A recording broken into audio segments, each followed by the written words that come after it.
Bom, pessoal, boa tarde. Hoje nós vamos falar sobre oportunidades de mercado. Então, a nossa aula é sobre isso, é diferenciando ideias de oportunidades. Muitas vezes, o empreendedor ele tem características muito específicas, né, de criatividade. E não somente o empreendedor, nós mesmos, pessoas comuns, e não somos empreendedores, ou não nos consideramos, não nos identificamos com um perfil empreendedor. Nós também temos várias ideias. Mas a grande questão é nós aprendermos a diferenciar uma ideia ou milhares de ideias que nós temos ao longo de um dia, por exemplo, inteiro, de oportunidades reais de mercado e de negócios. Então a aula de hoje ela é justamente sobre isso. Como nós fazemos para diferenciar ideias de ideias potenciais e de verdadeiras oportunidades de negócio. Então ele trouxe uma frase: nada é mais perigoso do que uma ideia, quando ela é a única que temos. É uma frase bem interessante para nós refletirmos acerca da importância que tem as ideias. Mas mais ainda, a importância que tem nós identificarmos nessas ideias oportunidades de negócio. Então, inicialmente, ali, o autor traz que o fato de uma ideia ser ou não única não importa.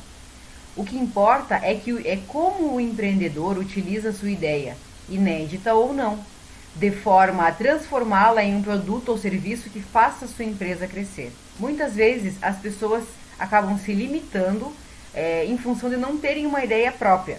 Por exemplo, eu não tenho nenhuma ideia específica de um produto único que não exista no mercado.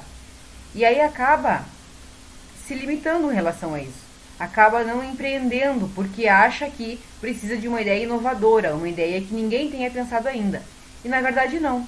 Nós podemos empreender com ideias que já existem, melhorando essas ideias, tornando essas ideias mais próprias, adaptando novos produtos, novos serviços.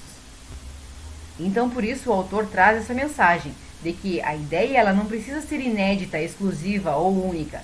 Ela pode ser uma ideia que já existe. Melhor ainda se for uma ideia inédita. Mas ela também pode ser uma ideia que já existe adaptada. Continuando, as oportunidades é que geralmente são únicas. O empreendedor pode ficar vários anos sem observar e aproveitar uma oportunidade de desenvolver um novo produto, ganhar um novo mercado e estabelecer uma parceria que o diferencie dos seus concorrentes. No caso, ele está colocando que, principalmente em ramos como ramos da tecnologia, por exemplo, essas pessoas que fazem software, desenvolvem softwares ou aplicativos, podem ficar vários anos sem ter uma nova ideia, sem ter uma ideia de um produto que seja inovador e atrativo ao mercado. Então, por isso, da necessidade de observar, não posso ficar esperando o cavalo passar encilhado. Eu preciso aprender a observar as coisas que estão acontecendo ao meu redor e, a partir dessa observação, perceber novas ideias. Ou seja, a ideia, ela não necessariamente precisa partir de nada. Ela pode partir de observações, de necessidades que eu percebo no meu dia a dia, por exemplo, nas minhas relações. O autor também apresenta erros comuns e imperdoáveis. Por exemplo, quando a pessoa, o inventor ou o empreendedor, diz o seguinte: a minha ideia é revolucionária, meu produto é único e não possui concorrentes, mas não posso falar do que se trata. Ele diz que ideias revolucionárias são muito raras. Produtos únicos não existem e concorrentes com certeza existirão. Por exemplo, eu inventei um produto, acredito que ele é único, porém, em algum lugar do mundo provavelmente existe um produto semelhante ao meu. E talvez o custo de produção dele seja até mais barato do que eu possa ter para o meu produto. E concorrentes, eles podem não existir no momento em que o empreendedor tem a ideia.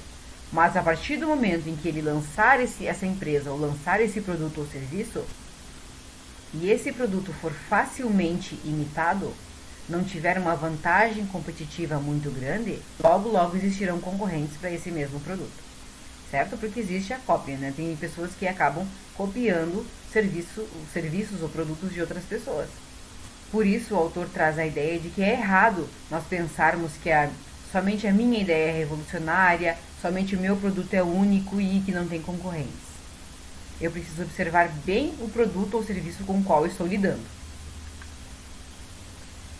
Além disso, Ele alerta que o fato de tentar preservar a ideia revolucionária a ponto de não conversar a respeito com ninguém também pode levar o empreendedor a se auto-enganar, pois neste momento está mais movido pela paixão do que pela razão.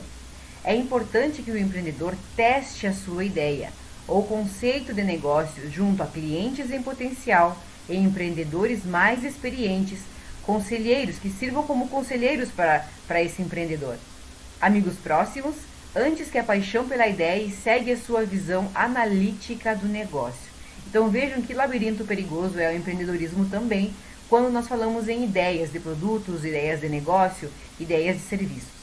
O fato do empreendedor ter essa paixão, como nós vimos na aula passada, né, que o empreendedor ele entende o seu negócio como uma extensão do próprio corpo, não só fisicamente quanto moralmente.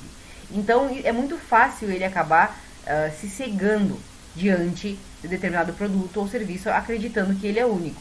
Então o ideal é quando vocês forem pensarem em montar um negócio, testarem o principal produto ou serviço de vocês. E comecem pelos amigos, que são pessoas que normalmente não vão mentir para vocês, que vão dizer que está bom ou ruim pela família de vocês. Vão dizer sim se está bom ou se está ruim, se tem condições de competir no mercado ou não. Certo? São pessoas que fiáveis. Depois, nós também podemos tentar, como sugere o autor, pessoas empreendedores mais experientes. Por quê? Porque essas pessoas elas já vivem a realidade do mercado. Elas têm uma percepção mais aguçada e mais avançada, mais ampla em relação ao mercado. Então elas podem dar a opinião não só em relação ao produto ou serviço, mas também em relação à possibilidade desse negócio, desse produto ou serviço dar certo, render frutos para a empresa de vocês. Lembre-se, uma ideia sozinha não vale nada. Em empreendedorismo, elas surgem diariamente. O que importa é saber desenvolvê-las, implementá-las e construir um negócio de sucesso. Todos os dias, todos nós temos milhares de ideias.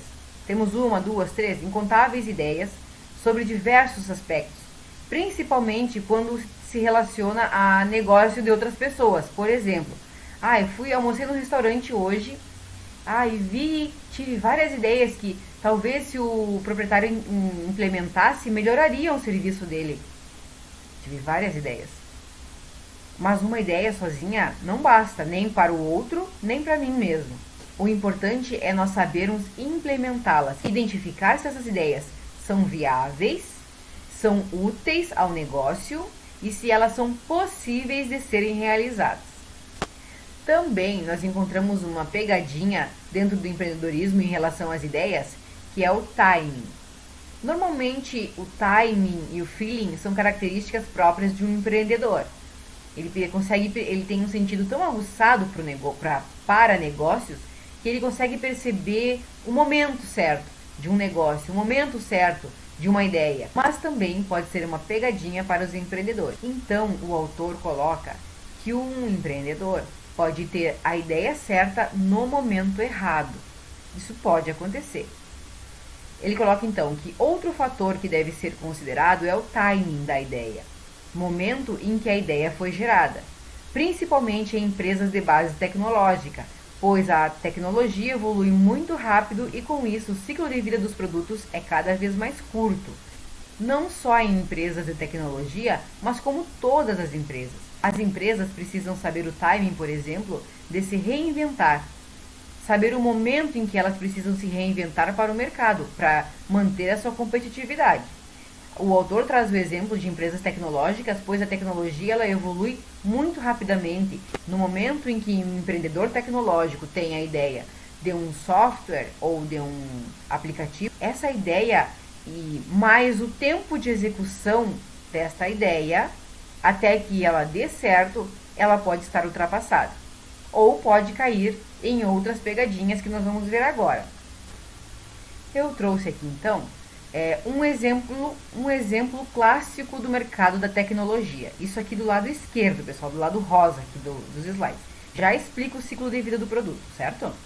Outro exemplo clássico é quando o empreendedor da tecnologia, por exemplo, ele cria um software que funciona nos sistemas operacionais Windows e Linux. Vejam que eu coloquei um positivo, quer dizer que funciona. Porém, esse mesmo software ou aplicativo não funciona num iPhone, tampouco no Android, sistema Android do smartphone, ou nenhum outro sistema operacional de um smartphone, por exemplo. Ele teve uma boa ideia de negócio, uma ideia criativa? Sim, ele produziu um software, ele teve uma ideia, ele produziu um software, porém esse software dele é limitado. A oportunidade de negócio, a ideia é criativa, porém a oportunidade de negócio é totalmente limitada. É sabido que é necessário uma linguagem de programação totalmente específica para funcionar no iPhone. Se ele for fazer um software para rodar em um sistema Windows ou Linux, a linguagem operacional que vai ser utilizada para construir esse software, ela é totalmente diferente da linguagem utilizada para produzir um software para um iPhone. É sabido, mas um profissional da tecnologia, um empreendedor da tecnologia tem esse conhecimento específico para produzir um software adaptável a vários tipos de sistemas operacionais. Eu trouxe aqui também essa figura do ciclo de vida do produto, porque nós comentamos no slide anterior sobre o ciclo de vida dos produtos, que é muito rápido no ramo da tecnologia. Eu achei que era interessante nós acabarmos revisando. Isso normalmente a gente trabalha ciclo de vida do produto na disciplina de marketing, mas é algo que é útil para a vida do administrador. Então, nós temos aqui o ciclo de vida do produto, onde no eixo horizontal nós temos o tempo e nós temos no eixo vertical as vendas. Então, começa com a introdução desse produto no mercado, e vejam que vai ascendendo, né? Depois nós temos a etapa de crescimento da venda desse produto no mercado, até que ele atinja a maturidade, e depois desse período há um declínio nesse produto, nesse serviço, nessa empresa, nesse negócio, nessa ideia de negócio.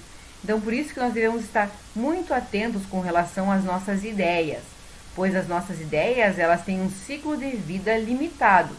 Pode durar 20, 30, 40 anos, esse ciclo, 50 anos, pode durar bastante tempo, mas ela vai acabar, é natural, como as pessoas, né? Nascem, vivem e morrem. É natural que os ciclos também das ideias acabem, dos produtos e serviços oriundos dessas ideias acabem também se findando, terminando. No próximo slide nós temos as fontes de novas ideias. Afinal, qual é o segredo para que nós tenhamos novas ideias? O autor apresenta formas e técnicas para gerar novas ideias. Então, quando eu passo por aquele momento ali que nós vimos, onde eu não tenho ideias, onde eu tenho zero ideias, onde meu processo criativo está totalmente limitado, eu vou ficar sem ter ideias? Não, eu vou buscar formas de ter novas ideias, e é isso que ele traz aqui. O que ele nos apresenta? Conversar com pessoas de todos os níveis sociais e idades, de adolescentes aos mais velhos e experientes, sobre os mais variados temas. Também pode trazer novas ideias de produtos e serviços em um determinado nicho de mercado. Pesquisar novas patentes e licenciamentos de produtos em áreas onde o empreendedor tem a intenção de atuar com um novo negócio. Pode produzir conclusões interessantes que definirão a estratégia da empresa. Pode também visitar institutos de pesquisa, universidades, feiras de negócios e empresas. Estar atento aos acontecimentos sociais de sua região, tendências, preferências da população, mudanças no estilo e padrão de vida das pessoas e hábitos dos jovens, futuros e até atuais consumidores para determinados produtos e serviços, e também dos mais velhos, mercado em ascensão devido ao aumento da expectativa de vida. Vejam que ele orienta bastante as pessoas a procurar diferentes públicos-alvo. Público adolescente, público jovem, o público mais senil, né, mais idoso, porque são públicos que normalmente tendem a consumir produtos diferentes. Então, nós podemos ampliar o nosso leque de produtos ou nosso leque de serviços, visando atender especificamente determinados grupos demográficos. Orienta os empreendedores também a participar de conferências e congressos da área, ir a reuniões e eventos de entidades de classe e associações. E também orienta um processo que é muito difundido e conhecido na nossa administração, que é o brainstorming, que é a tempestade de ideias. E ele até mostra como fazer. Reunir um grupo de pessoas, normalmente da faixa etária em que se quer atingir como público-alvo, e provocar essas pessoas a terem ideias de coisas que podem, de produtos ou serviços que podem ser oferecidos e que ainda não estão ao alcance desse grupo de pessoas. O autor também apresenta formas de avaliar uma nova oportunidade. Então, eu tenho uma ideia, identifico que essa ideia ela é uma oportunidade de negócio, mas como eu avalio se essa oportunidade ela é real, ela é viável ou não? Qualquer oportunidade deve ser analisada, pelo menos sob os seguintes aspectos. Qual mercado ela atende? Qual o retorno econômico que ela proporcionará? Quais são as vantagens competitivas que ela trará ao negócio? Qual é a equipe que transformará essa oportunidade em negócio? Até que ponto o empreendedor está comprometido com o negócio? Vocês percebem, inclusive, muitas vezes, no programa Shark Tank, eles cobram e exigem dos empreendedores 100% de dedicação. Porque o empreendedor ele precisa estar comprometido com o negócio, totalmente, principalmente em negócios que estão começando. Por que isso? Porque é o momento mais crítico de um negócio, são os primeiros 5 anos. São os primeiros 5 anos em que o negócio ele não dá lucro, ele não gera lucro. Por mais que que o empreendedor tente sobreviver daquele negócio, por isso muitas vezes os negócios fecham no Brasil. Porque as pessoas já abrem e já querem sobreviver a partir dali no primeiro mês. E não funciona assim.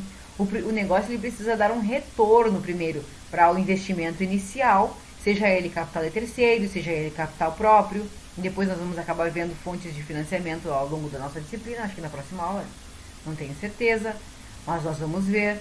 Então, essa questão do comprometimento é fundamental para o sucesso do negócio a longo prazo.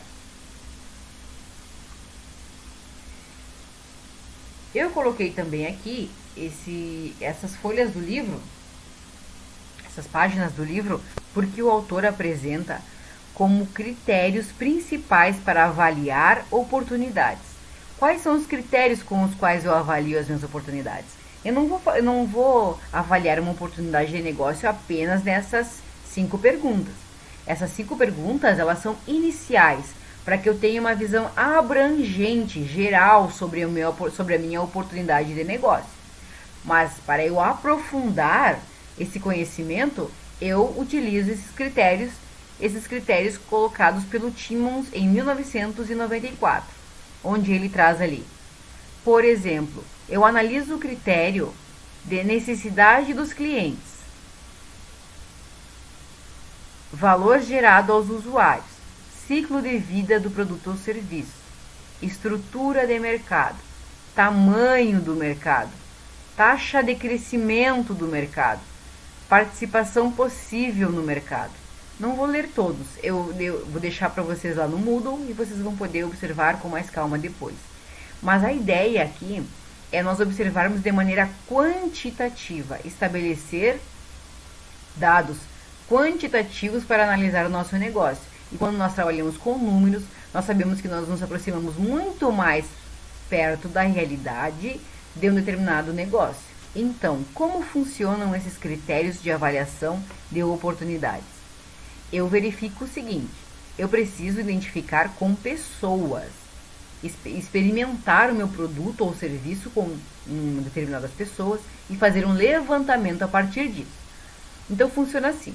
Eu observo aqui necessidades dos clientes. Se esses clientes que eu expus ao meu produto ou serviço, eles se sentiram identificados, foram receptivos e eu consegui atingir este público, quer dizer que o meu negócio tem um alto potencial, que a minha oportunidade de negócio tem um alto potencial. Já se essas pessoas que eu experimentei o meu produto ou serviço ficaram sem foco e foram leal a outros produtos, quer dizer que a minha oportunidade de negócio tem baixo potencial. Se eu percebi que o valor gerado aos usuários foi alto, então a minha oportunidade de negócio tem um alto potencial. Se o valor gerado aos usuários foi baixo, então a minha oportunidade de negócio tem um baixo potencial e assim sucessivamente para demais itens. Como aqui é a análise de mercado, mas eu também posso fazer uma análise econômica, uma análise de vantagem competitiva e uma análise de equipe gerencial a partir deste modelo de avaliação de oportunidades do Timmons 1994. Certo, pessoal? Eu achei bem interessante, pois é uma ferramenta útil à identificação de oportunidades de fato.